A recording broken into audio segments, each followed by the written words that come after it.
Om.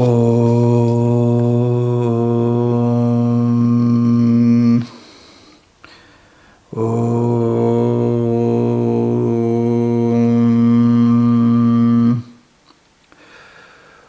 Om.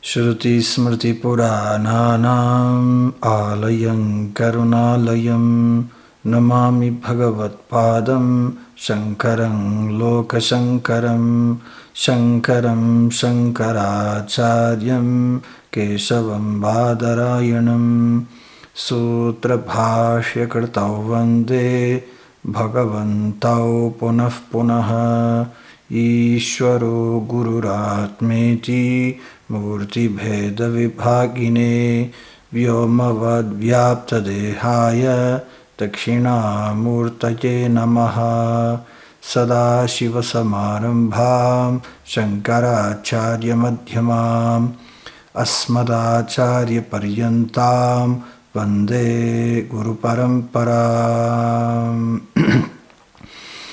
Om Sahana Bhavatu Sahana Bhunaktu Saha Viryam Karavavahai Tejasvinavadhitamastu ma vidvishavahai.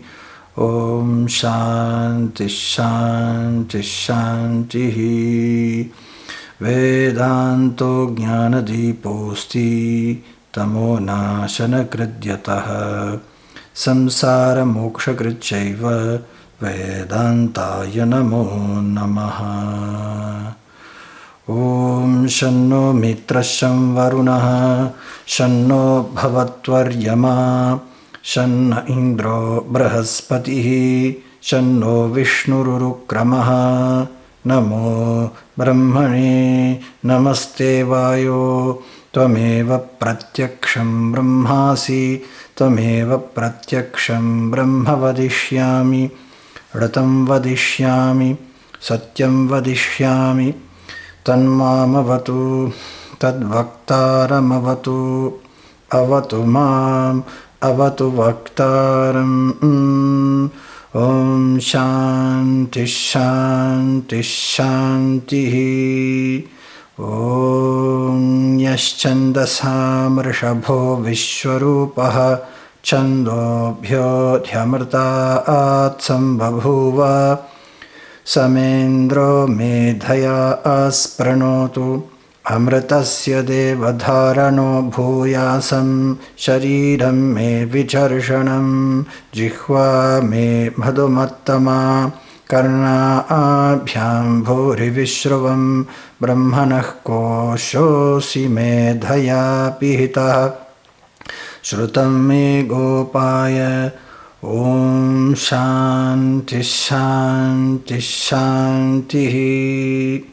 Om Aham Vrakshasya Reriva Kirtif Prashtangireriva Urdhvapavitro Vajiniva Samartamasmi Dravinagum Savarchasam Sumedha Amritokshitaha Iti Trishankor Vedano Vachanam.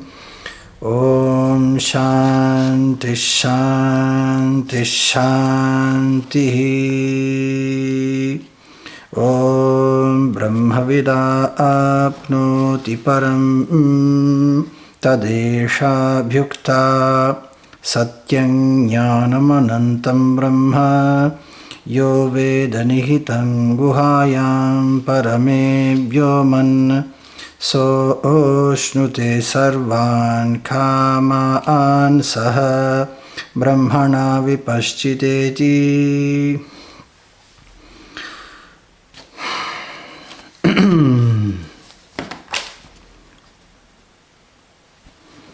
Brahmavida apnoti param. Então, o conhecedor do Brahma ganha o ilimitado, param, o ilimitado. Tadesha Vyukta. Relativamente a isso, há este mantra do Veda. E o mantra do Veda define Brahma como Satyam Jnanam Anantam. Satyam, existência, verdade, realidade. Jnanam, consciência, conhecimento.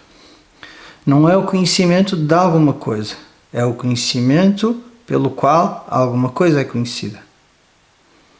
é o conhecimento dos conhecimentos, é a luz das luzes, é a consciência, a testemunha, presença que ilumina a mente. E essa existência, que também não é uma existência de alguma coisa limitada a ser essa coisa, e essa consciência, ambas são Anantam, sem limite. Ananta significa ilimitadas. E essa é Brahma Lakshanam, Swarupa Lakshanam, a definição do que é Brahman, o absoluto. O absoluto ilimitado é existência e conhecimento ilimitados. Consciência e existência ilimitada é o que é Brahman. Yaha Veda, quem conhece esse Brahman, Nihitam, que está escondido, está disponível para ser apreciado, mas está escondido. Onde? Guhayam, na caverna que é Hradi, o coração, Manasi, a mente, o intelecto. Está lá, presente em cada cognição. Está lá, iluminando tanto a ignorância como o conhecimento que temos. E esse espaço é definido pela Upanishad, pelo Veda, como Parame Vyomni, como esse espaço sagrado, um espaço exaltado, um espaço maravilhoso.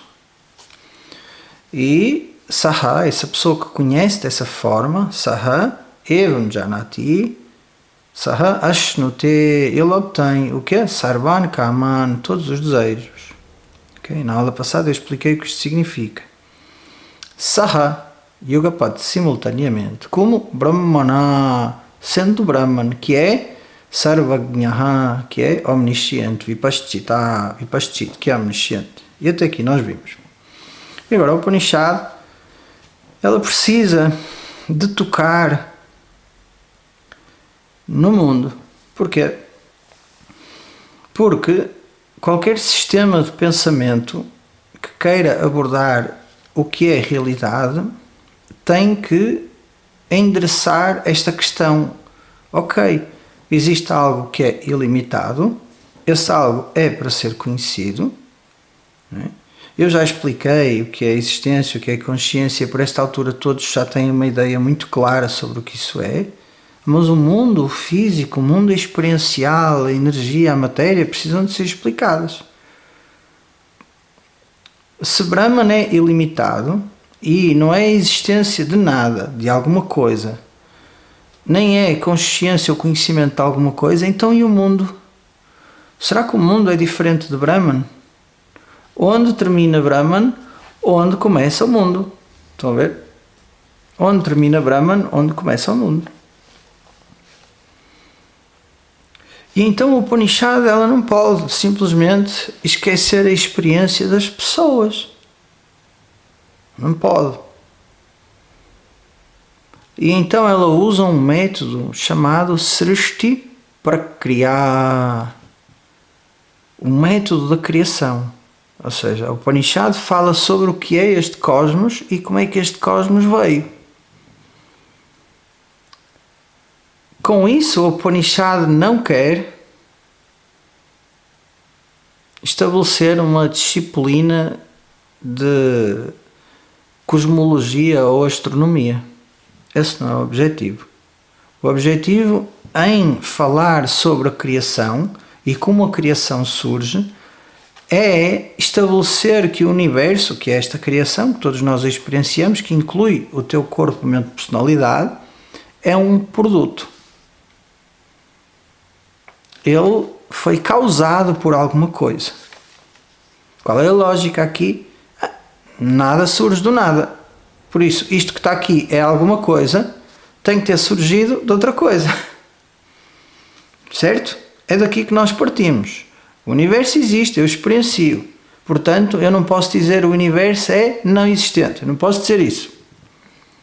Então, no início, o universo é existente.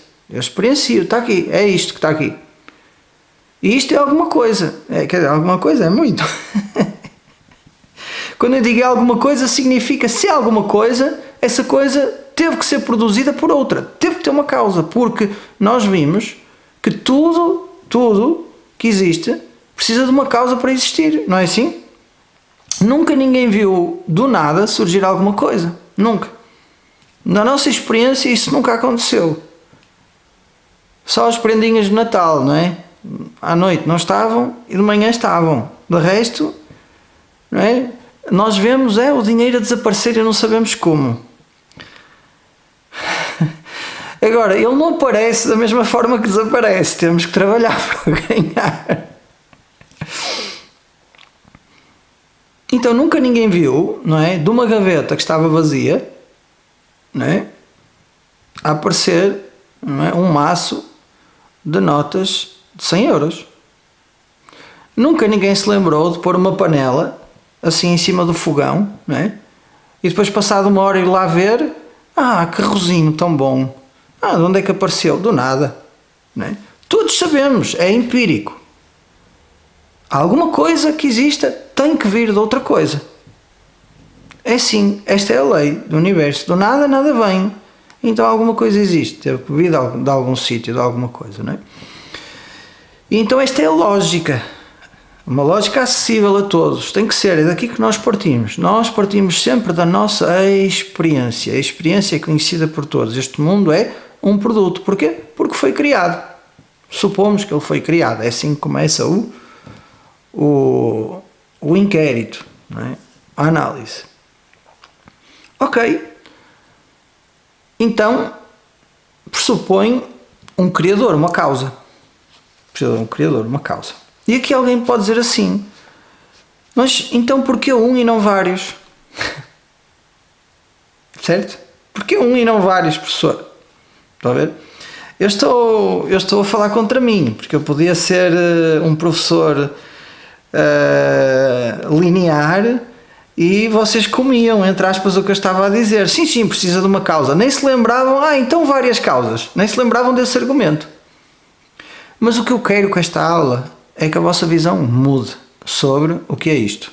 Então, para isso, eu tenho que trazer argumentos, e para trazer clareza, e os argumentos errados, eu próprio vou fazer questão de, logicamente, os destruir, mostrar que estão errados. Ok, qual é a base deste argumento? Qual é a base? A base é que, para construir uma casa, são precisas várias pessoas. Toda a gente sabe que uma casa é um produto que tem duas causas, não é? Uma causa material, obviamente, e uma causa inteligente. E dentro desta causa material ou inteligente, nós temos várias causas materiais e várias causas inteligentes, não é? Veio o pedreiro, montou tudo. Antes do pedreiro veio a máquina escavadora, com o senhor que sabia manusear a máquina escavadora, fez as fundações. Depois das fundações, não é? Os alicerces, tem que estar lá o engenheiro. Então, quantas pessoas estão envolvidas para fazer uma casa? Não é só uma causa inteligente, são várias causas inteligentes. Portanto, professor, o seu argumento de que este universo precisa de uma causa inteligente ou de uma causa material, não é? Precisa de várias. Este universo é uma coisa simples. Tem os planetas, tem as estrelas, tem as galáxias, tem tudo. Uma só não chega, professor. Se esta casa já deu tanto trabalho, imagina o universo, que é muito maior, muito mais trabalho deu. Este é o argumento, não é? Ok. E como é que nós damos a volta à questão, não é? Parece, opa, e agora? Não é? Então reparem, nós já aprendemos, isto é a aula do Upanishad, que este universo é o quê? Conjunto dos 5 elementos, certo? Já aprendemos. E o Upanishad vai dizer, nós já aprendemos isso antes. Este universo é feito dos 5 elementos: espaço, ar, fogo, água e terra. Ok? E tudo dentro deste universo é composto por partes com diferentes proporções desses 5 elementos. Portanto, a causa material é uma só, é o conjunto destes 5 elementos. Não são várias causas materiais. O tijolo tem água, tem fogo, tem todos os elementos ali. Podemos ir mais fundo. Há pessoas 5 elementos, isso é uma coisa. Então eu digo assim, a causa é a natureza. A natureza, material, a natureza. Tudo o que tu vês na natureza, o homem transforma e constrói alguma coisa. Então a causa última, material, é a natureza, porque a origem de todo o material do homem é a natureza. Portanto, esse argumento fica logo... Com 2 argumentos, eu destruo logo esse argumento. Portanto, vejam, a casa foi construída com o que vem da natureza. Pessoal, mas o homem transformou as coisas? Sim, mas a matéria-prima vem de onde? da natureza, sempre. Então a natureza é a causa material. Guardem bem isto na cabeça. A natureza é a causa material. Ok. Então, e a inteligência, professor? Inteligência aqui significa a sabedoria para fazer. Para fazer pão temos que saber como fazer o pão, que é uma coisa simples. Quanto de farinha, quanto de sal, quanto de água, quanto de fermento, quanto tempo se deixa a fermentar, o forno vai a que temperatura. Há um know-how, há uma sabedoria. Essa sabedoria tem que estar em alguém que a tem. Esse que tem essa sabedoria, a entidade na qual a sabedoria está, a inteligência está, essa entidade é a causa inteligente. Está a ver? E agora aqui o argumento, não é, deste opositor é, pessoa, mas cada um tem a sua inteligência. Eu tenho a minha, o professor tem a sua, e a minha sogra tem a dela.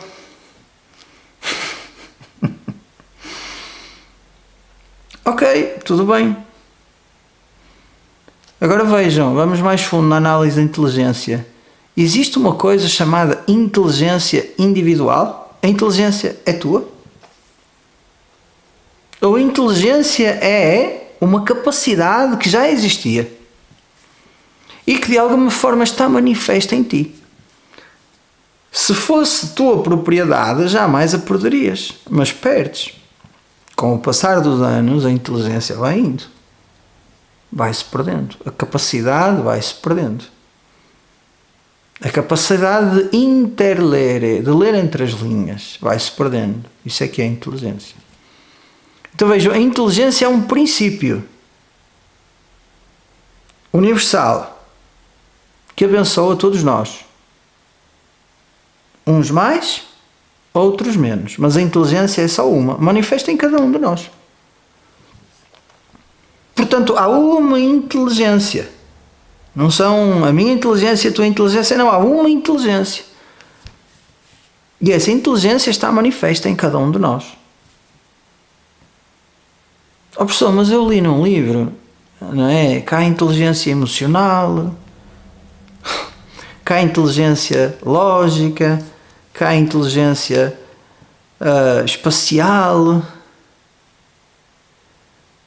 São tudo aspectos da mesma inteligência, assim como as 7 cores do arco-íris são aspectos da cor do Sol, que é a luz branca. São diferentes frequências da mesma capacidade, que por acaso em sânscrito nós chamamos de Saraswati. Está a ver? Ou Medha Shakti. Está a ver? Inteligência é só uma. Portanto, a inteligência manifesta na forma do carpinteiro, manifesta na forma do trolha, manifesta na forma do picheleiro, eletricista, engenheiro, arquiteto e todas as pessoas envolvidas na construção da casa. Portanto, nós não temos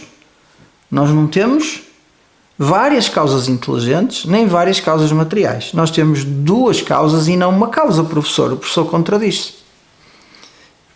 Contradisse o professor disse que havia uma causa. E agora, até pelas próprias palavras do professor, o professor chegou à conclusão que havia 2 causas. A causa inteligente e a causa material, não é? E eu, yes, é verdade. É verdade. Mas é uma contradição proposta por mim. Porquê? Porque eu quero expor que para qualquer causa, para qualquer produto, a causa geralmente é tida como separada. A causa inteligente e a causa material são tidas como separadas. É assim que nós vemos a coisa. Esta é a interpretação da maior parte das pessoas. Vejam, o oleiro faz o pote. Eu compro o pote, que é o produto que o oleiro fez, trago o barro com o pote. Portanto, o pote é um produto do barro, eu trago o barro. Eu trago a causa material comigo e trago o produto, os 2 juntos, não trago o barro todo. Mas o oleiro, que é a causa inteligente, ele fica lá no sítio onde está. E eu também não o quero trazer. Mal era de cada vez que comprássemos um prato, não é? Vinha o fulano atrás de nós. Tinha a casa cheia de convidados agora, não é? Então vejam. As 2 causas estão separadas. É assim que nós experienciamos esta fenomenologia da causa e do efeito. Ok, sim, professor, é necessário duas causas, uma causa inteligente e uma causa material, mas elas estão sempre separadas. E agora nós estamos aqui com um problema, que é, nós queremos encontrar a causa do mundo. Qual é a causa do mundo? Não é? E agora vamos pensar um bocadinho. Não é? Antes do mundo existir, e o mundo consiste em espaço-tempo, também, e obviamente matéria. Antes da criação ter surgido, então não havia tempo, nem espaço, nem matéria, certo? Não podia haver. Ok? Então vejam, se não havia espaço, nem matéria, nem tempo, onde, quando e com o que o Criador fez este universo, já que a causa inteligente e a causa material estão separadas.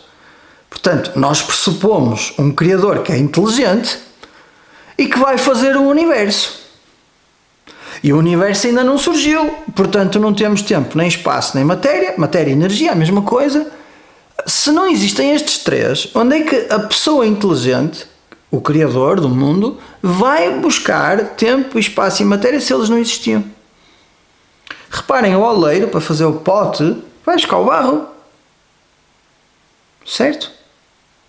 Tem que ir comprar o barro a algum lado. O ourives, para fazer um ornamento, tem que ir comprar o ouro. Portanto, o ouro já existe antes do ourives fazer o ornamento. Mas nós agora estamos numa situação que queremos explicar a criação, mas encontrar uma causa, porque vamos precisar dela para estabelecer que Brahman é ilimitado e que esse Brahman é o Atma. Então vamos começar pelo princípio, que é a criação. Antes da criação não havia tempo nem espaço, nem energia, nem matéria. Então, se nós temos que o Criador, a causa inteligente e a causa material são duas entidades distintas, ficamos impossibilitados de ter uma criação. É um oleiro, imaginem um oleiro que quer fazer barro, mas o barro entrou em extinção. Não há barro em lado nenhum, por isso ele não pode fazer potes. Então não vai fazer potes, porque não há matéria para fazer potes. Mas a criação está aí. Então nós somos obrigados a aceitar que talvez, nós vamos ver como, a causa inteligente e a causa material podem e são a mesma entidade. Isto é muito importante, que a causa inteligente e a causa material são a mesma entidade. Vamos ver porquê. É muito importante. O corolário é muito importante. Ou seja, a consequência disto tudo é muito importante. Eu vou só dar aqui um parênteses àqueles que estão sem a câmara. Esta aula é extremamente progressiva. Cada pincelada é o suporte da seguinte. E as pessoas que estão sem a câmara ligada, eu presumo que estejam mais sujeitas à distração. Tá? Então, o impacto da aula pode não ser tão grande. Tá? Então, pode não ser uma bomba, pode ser só um estalido. Ok, então vamos. É muito importante o corolário, a consequência, a conclusão que nós vamos tirar de como é que a causa inteligente e a causa material podem estar, as duas, na mesma entidade, podem ser a mesma entidade. Muito importante isto. Ok, antes de mais, qual é o nome dado à causa material? Nós chamamos de Upadana Karanam. Karanam é causa, Upadana significa material. Upadana Karanam. Causa inteligente é Nimitta Karanam. Ok? Então, Nimitta Karanam, Upadana Karanam. Causa inteligente, causa material. Ok. Dúvida. Professor, até agora fez tudo sentido, mas eu nunca vi uma causa inteligente e uma causa material juntos coabitar na mesma entidade. Ok. A Upanishad prevê esta situação, prevê esta pergunta. Então há um mantra na Katha Upanishad que diz assim, ou na Mundaka, já não me lembro, Yata Srjate Grinnate Cha Yatornanabi Srjate Grinnate Cha Urnanabihi, aquela que tem no ventre seda. Quem é? A aranha. Yata Srjate, assim como ela cria. Tata Grinnate, assim como ela puxa para si a teia. Então vejam, a aranha é simultaneamente a causa material para a teia e a causa inteligente para a teia. Certo? Dela surge a teia e ela tem a sabedoria para fazer a teia. Nenhum de nós conseguiria fazer uma teia como a aranha faz. A estrutura que ela tem, geométrica, de fazer uma teia, é simplesmente incrível. É uma forma de geometria sagrada também. Então ninguém pode dizer, não há inteligência ali. Sim senhor, inteligência. Todos os animais são inteligentes e têm emoções. Fica aqui o parênteses. A forma como certos passarinhos fazem os ninhos, nenhum de nós conseguia fazer aquilo à mão. Nenhum de nós. A forma como eles entrelaçam e vão buscar as pecinhas, a folhinha exata, o pauzinho exato que fica ali naquele sítio. E não tem em mãos, é só com o bico. Inteligentes, são inteligentes, não é? Então a aranha é o exemplo. Portanto, se essa questão do aluno, professor, eu nunca vi, essa questão fica resolvida. Temos um exemplo extremamente comum. Todos nós já vimos uma aranhinha, parecem os paraquedistas, não é? E depois sente perigo, lá vai ela outra vez para cima. Todos nós já vimos. Portanto, é a causa material e a causa inteligente. Agora, alguém pode dizer assim, e muito bem, professor, sim, é verdade, mas a criação da aranha tem dois problemas. E o problema número 1 é a teia é inerte. E nós vemos que neste universo existe vida. Portanto, o exemplo fica aquém. Estão a ver? O exemplo fica aquém. O segundo problema é a teia é diferente da aranha. Portanto, se o Criador tiver em si essas duas capacidades de criar, a inteligência para criar e a matéria para criar, se ele for abhinanimita upadana karanam, ou seja, se for a causa material e a causa inteligente que não são diferentes, ou seja, na mesma entidade, então nós vamos ter um universo que é totalmente inerte e vamos ter um universo que é diferente do Criador. Portanto, professor, a dualidade fica estabelecida.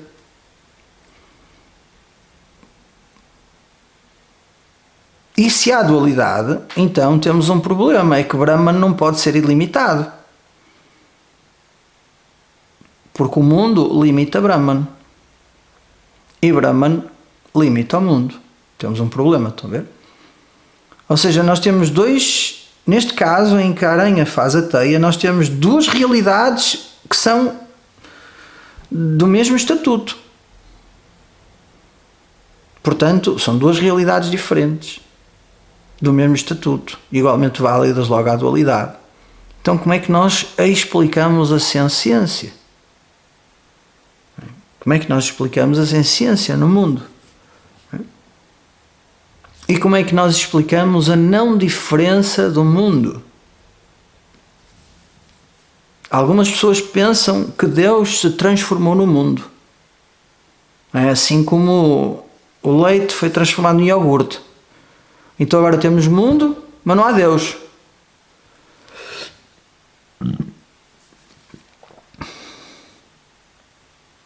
Então nós temos que responder a estas questões. Não é? São questões sérias.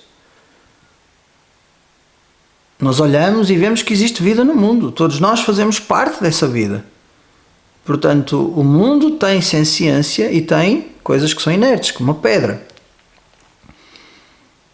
E se o mundo é diferente de Brahman, então, e é só inerte, então temos dualidade. Como é que nós vamos explicar isto? Então, felizmente, o Upanishad, felizmente o Vedanta tem outro exemplo, que é o exemplo do sonho. O exemplo do sonho. Muito importante este exemplo. A pessoa que sonha, portanto, o indivíduo, o jiva que sonha, não é?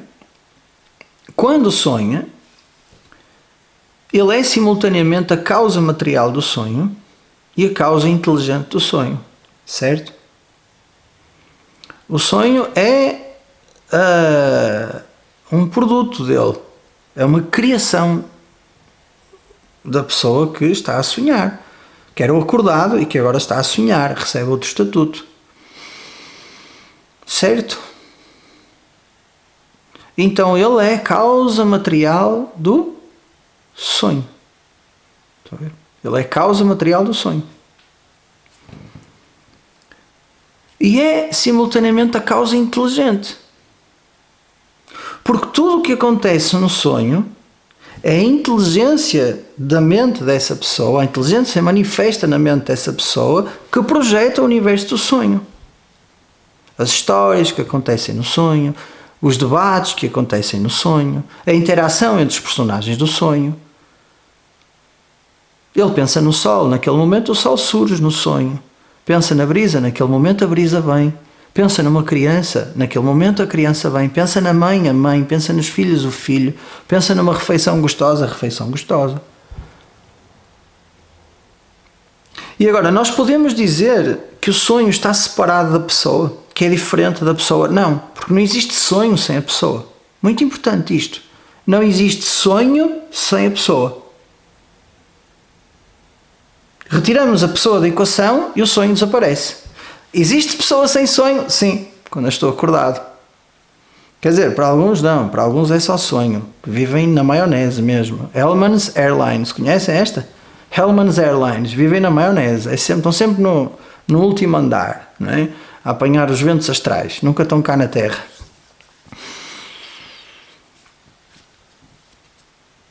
Então, o sonho depende do jiva, mas o jiva, não é, é independente do sonho. Pode sonhar, pode não sonhar.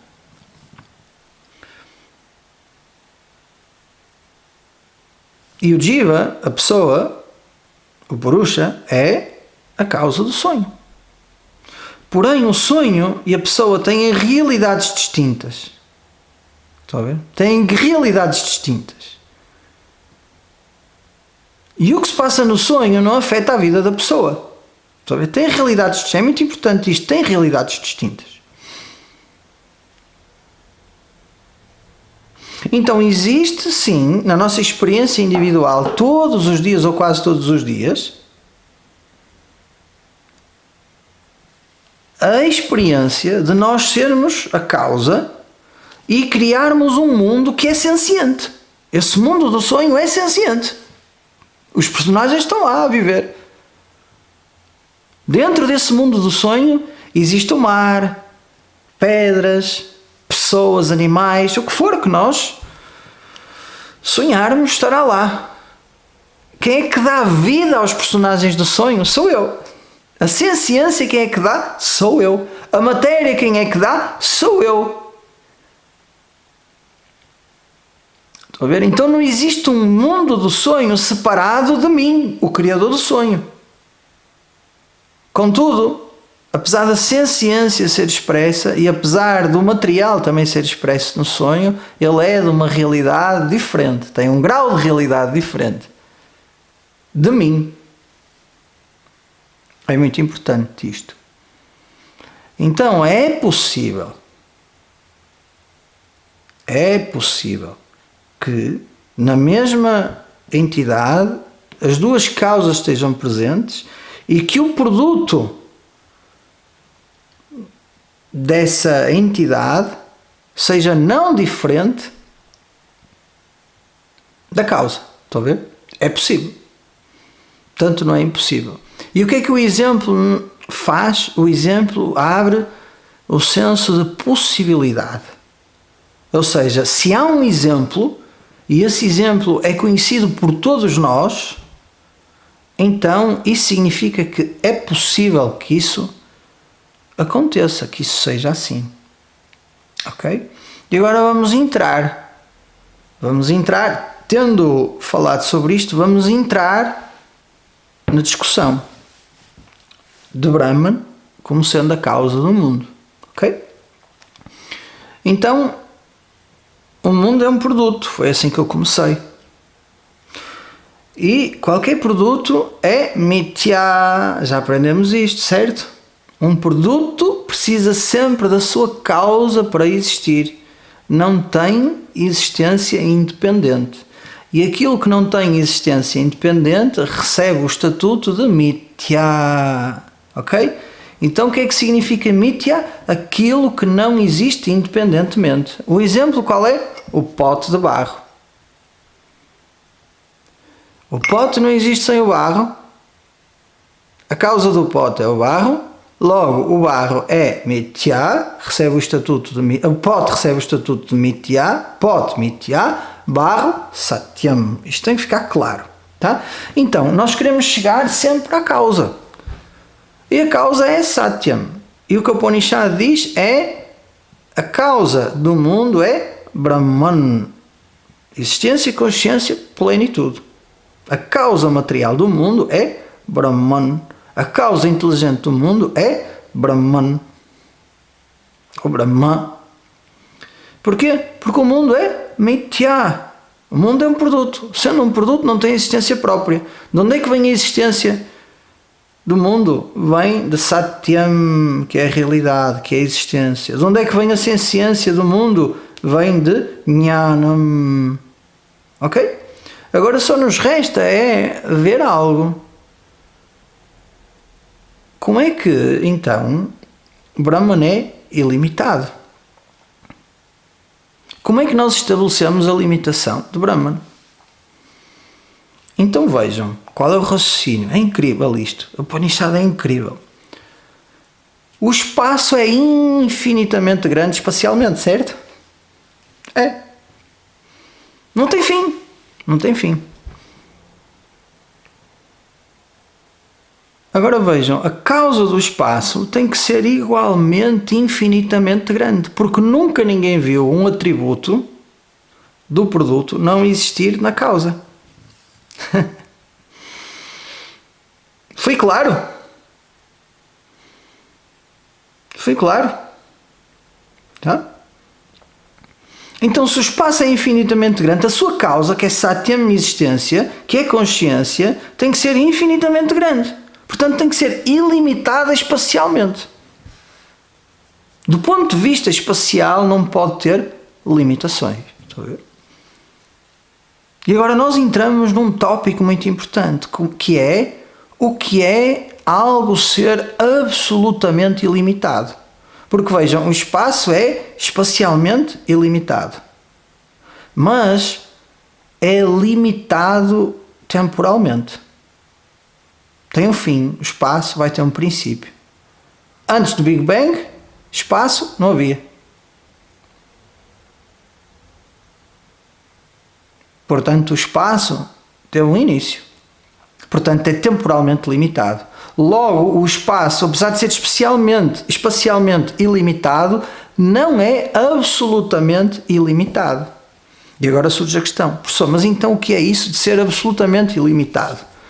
Absolutamente ilimitado é ser ilimitado do ponto de vista espacial, do ponto de vista temporal e do ponto de vista de ser um dado objeto. Nós chamamos a isso Desha, Kala, Vastu, Aparichinatvam. Desha é espaço, Kala é tempo, Vastu é objeto, Aparichinatvam significa não ser limitado, o estatuto não ser limitado. Desha, Kala, Vastu, Aparichinam Brahma. Esta é uma das definições de Brahma. Brahman é aquele que é absolutamente ilimitado. Porquê? Porque não é limitado espacialmente, temporalmente e em termos de ser um objeto. Nós já estabelecemos, sendo Brahman Satyam, a causa do universo, e o universo sendo Mithya, um produto, e sendo o espaço parte integrante do universo, sendo o espaço ilimitado espacialmente, a causa também tem que ser ilimitada espacialmente. Então, Brahman é ilimitado espacialmente. Esta é a nossa primeira conclusão. Isto é Vedanta, meus queridos. Perceberam? Cada passinho, como é que nós vamos dando? Agora, se estiverem a fechar a pestana, ou se estiverem distraídos, ou a fazer outra coisa, sei lá, é como estarem a olhar para o mar numa tarde de verão a ver os surfistas, está bem? Então não vai entrar nada. E tudo bem, não é? Cada um tem o seu karma. Eu cá tenho o meu, meus queridos. Eu sou como uma criança, não é? Eu estou aqui a tocar a minha música, sou como um músico. Se alguém ouve, ótimo. Se não ouve, ouço eu. Não é? E como eu gosto da música do Vedanta, eu não me canso de me ouvir, não é? Ok. Então, não é? O benefício disto é incrível. É isto que muda a visão das pessoas, não é nenhuma experiência mística. Ok? Alright, então, Brahman é espacialmente ilimitado. Chama-se isso Desha Aparichinnatvam. Ok. Oh, professor, então, mas temporalmente ilimitado. Então, Brahman, que é a existência, não pode nascer por definição. Os que já fazem aulas comigo há anos já ouviram esta explicação, já estão a sentir assim, o professor vai falar naquilo, é tão bom, já estão a sentir o que é que eu vou dizer. Então vejam a lógica agora. O que está aqui é a existência, ninguém pode negar, seja lá o que a existência é, seja lá o que for, isto existe, ninguém pode negar. Ok? Então isto é. Ok. Antes da existência existir, somos obrigados a postular a não existência. Portanto, antes da existência, há uma não existência prévia à existência, certo? O que equivale a dizer que existia uma não existência prévia à existência. Encontram alguma falha nas palavras? Como é que uma não existência podia existir previamente à existência? As próprias palavras embrulham a pessoa que vai contra o argumento de que a existência é infinita temporalmente. Mas é, porque vejam, para eu postular o início da existência, eu tenho que ter o conhecimento do início da existência. Então, tem que haver uma entidade existente, simultaneamente consciente, e é precisamente essa entidade consciente e existente que vai conhecer o início da existência e depois então postular esse início e dizer assim, aqui é o tempo 1 da existência, certo? Aqui. Ok, então suponhamos que isso é possível. O tempo 1 da existência. A pessoa ou a entidade consciente já era existente, certo? Para postular o início da existência tem que haver uma entidade existente e consciente anteriormente. Logo, existia existência e não existência. Estão comigo? Não, professor, mas antes dessa entidade havia outra que postulou o início dessa. E eu digo, então porque não havia outra antes dessa e outra, e outra, e outra, e outra, e outra, e outra, e outra, e há uma regressão ad infinitum, uma regressão infinita, chama-se isso Anavastha-dosha em sânscrito, na lógica do sânscrito. Ou seja, o defeito, o problema de não haver um ponto de repouso. Então este problema de não haver um ponto de repouso, uma resolução, revela a impossibilidade de estabelecer o início da existência. Portanto, à luz da lógica, e só podemos estabelecer algo do ponto de vista lógico, concretamente, é impossível estabelecer o início da existência. Igualmente para o fim é a mesma coisa. Alguém tem que ser posterior ao fim da existência, tem que ser consciente e existente. Logo, também não podemos postular o fim da existência. Logo, a existência temporalmente é infinita. Logo, o Brahman é infinito. Temporalmente. Então, Brahman é temporalmente infinito. Vejam, o ser é. Aquilo que é tem natureza ser. E a natureza de alguma coisa jamais se desvia daquilo que é. Por outras palavras, jamais deixa de ser isso. Assim como a natureza do fogo é queimar, assim como a natureza da luz é iluminar, a natureza da existência é ser. A luz sempre ilumina, nunca deixa de iluminar. O fogo sempre queima, nunca deixa de queimar, porque é a natureza do fogo queimar, porque é a natureza da luz iluminar. Da mesma forma, a existência nunca deixa de ser, de existir, porque é a natureza da existência existir. Então a natureza, a existência sempre é. E é agora, neste instante. Sempre foi, sempre será. Na realidade, tempo é uma percepção mental da viagem que as coisas fazem dentro do espaço que por si só é existente, que existe na existência. O tempo é uma construção mental, é só isso. Ou aquilo que nós consideramos ser uma unidade de tempo, não é? O tempo a passar.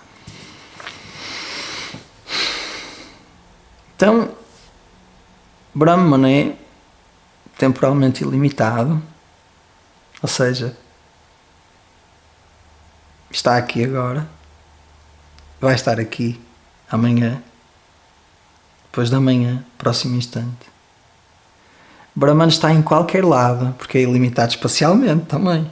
Ou seja, está aqui agora e está onde? Lá no centro da Via Láctea também, lá.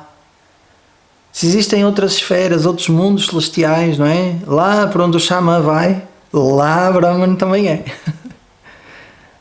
Ok?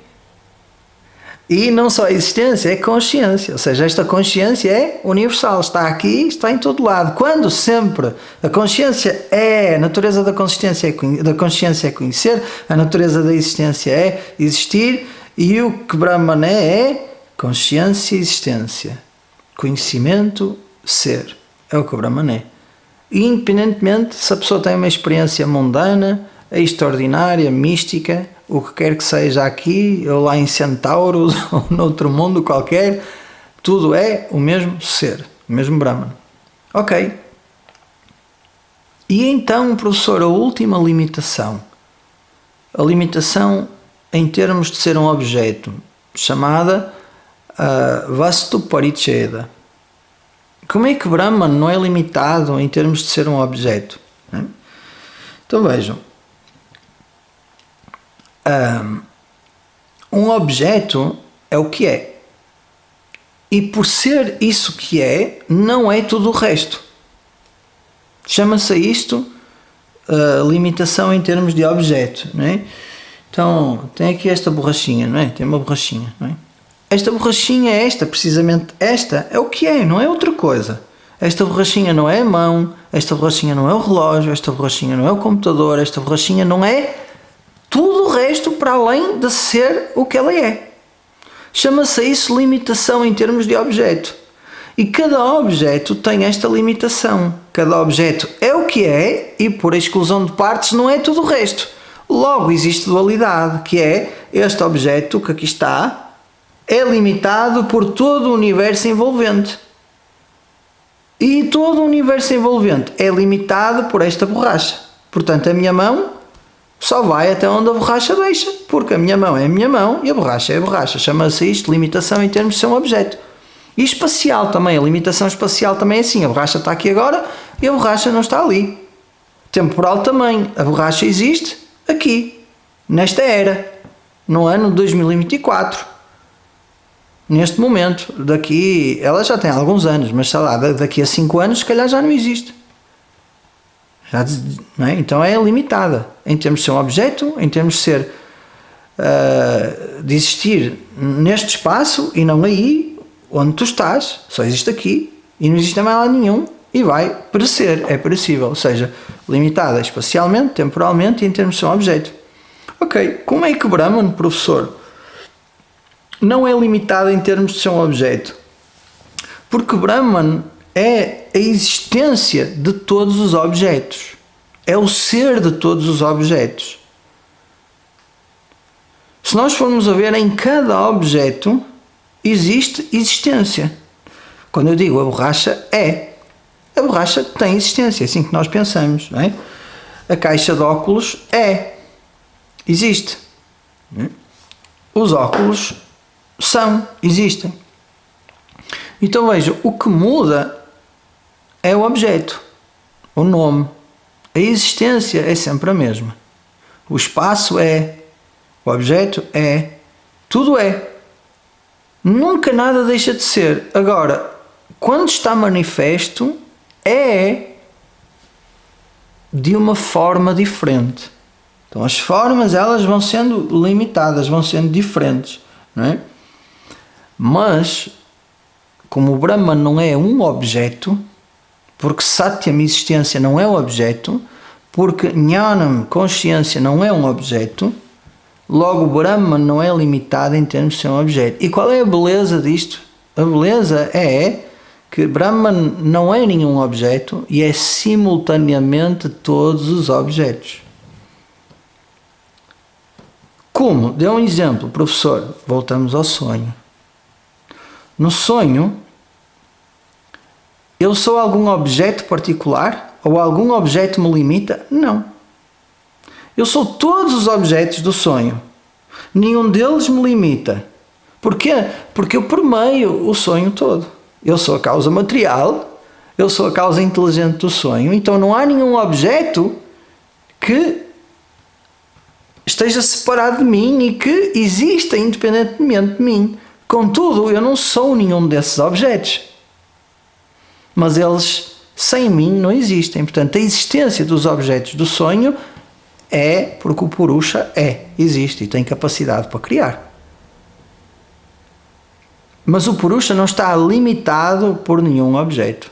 Estão comigo? Nenhum objeto limita a pessoa acordada que sonha. Da mesma forma, existência e consciência está manifesta como este universo e nenhum objeto limita essa existência. Estão a ver? Então isto é muito importante. Chegamos claramente à conclusão de que Brahman é absolutamente ilimitado. Em termos espaciais é limitado, em termos temporais é limitado e não é limitado por nenhum objeto. Portanto, não é um objeto ou é todos os objetos. Portanto, Brahman é o ilimitado. Ok, então esta é a conclusão. Se Brahman é o ilimitado, agora pensem comigo, que aqui esta parte é que é a parte mais importante. Se Brahman é ilimitado, é Satyam, existência, consciência ilimitadas, então ele tem que estar exatamente aqui onde eu estou agora, exatamente onde tu estás agora,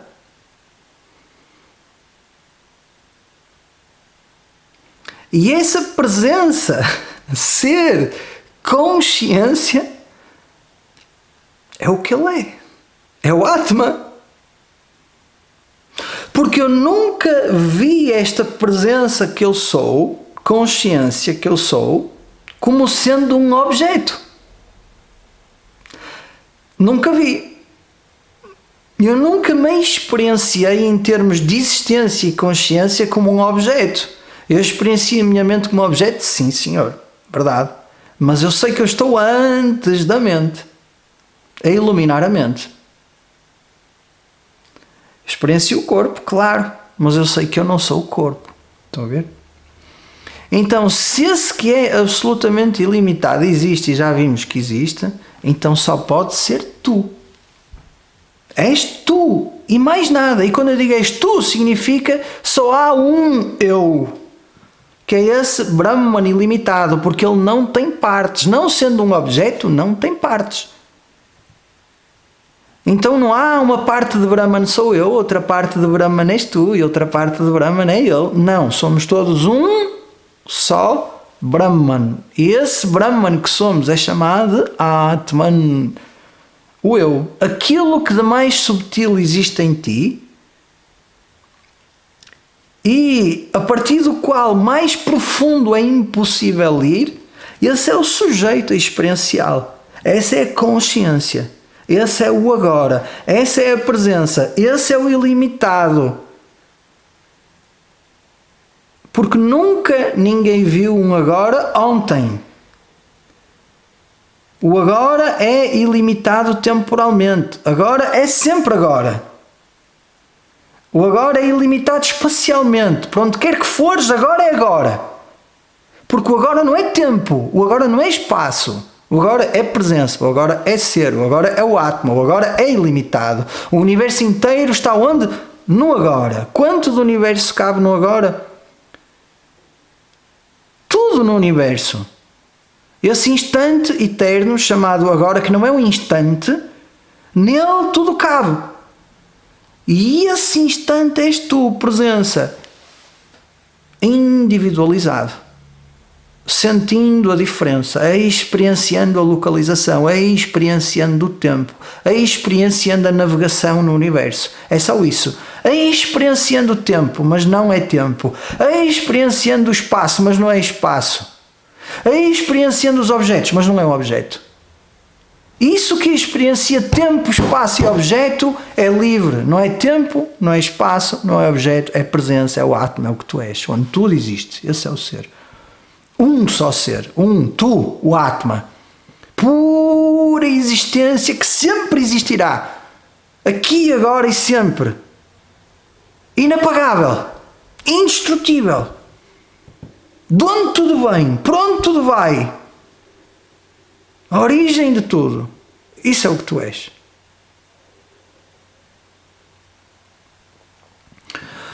Om Purnamadav Purnamidam Purnat Purnamudachyate Purnasya Purnamadaya Purnameva Vashishyate. Om Shanti Shanti Shanti. Harihi Om Shri Gurubhyo Namaha. Harihi Om.